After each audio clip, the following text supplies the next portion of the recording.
So, want to make your website interactive and user-friendly? In this video, I'll show you exactly how to add links in Hostinger Website Builder step by step so you can guide visitors to key pages with ease.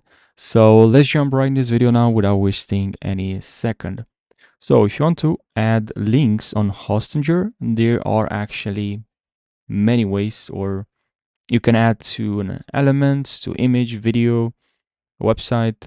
So first I'm going to show you how you can add to a page. So if you click on here, pages and navigation, you can click on this link, this button right over here, and you click on add link.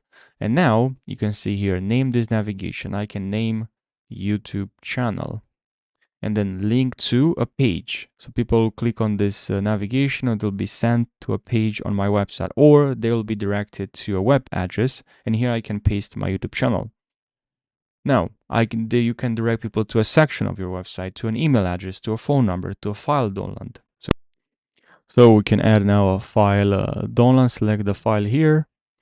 So let's test this. Let's see if I have a file. So let's say this picture actually, and you can hide this hide a page if you want to, but I don't want to hide page. And now people will click on this link and they'll get directed to this file. So yeah, you do have that option if you're looking for this. Now, what we're talking about, so now this link, okay, you can add the web address as well, pretty cool. And also if you want, maybe you want to create a drop down, so you can click on here, add a drop down, and then you drag this file right over here.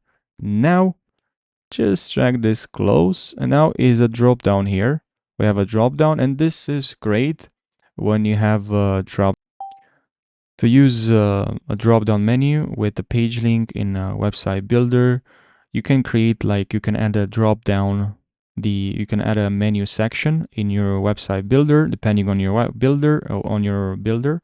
But in our case, we do have this option to add one.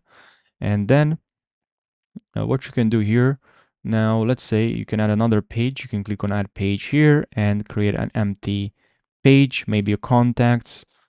And for the links for each item in the drop down, you can assign a page link.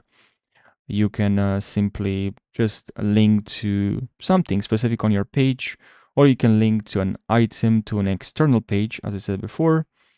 And just remember, this is a non-clickable drop down. And if you want to create one that is clickable, if you drag from this side, you put it on this side, like drop it here like this. Now we have a drop down for home, right? If you want to delete, just click on delete. So I hope you found this video helpful. Thanks for watching, and subscribe for more tutorials. Take care.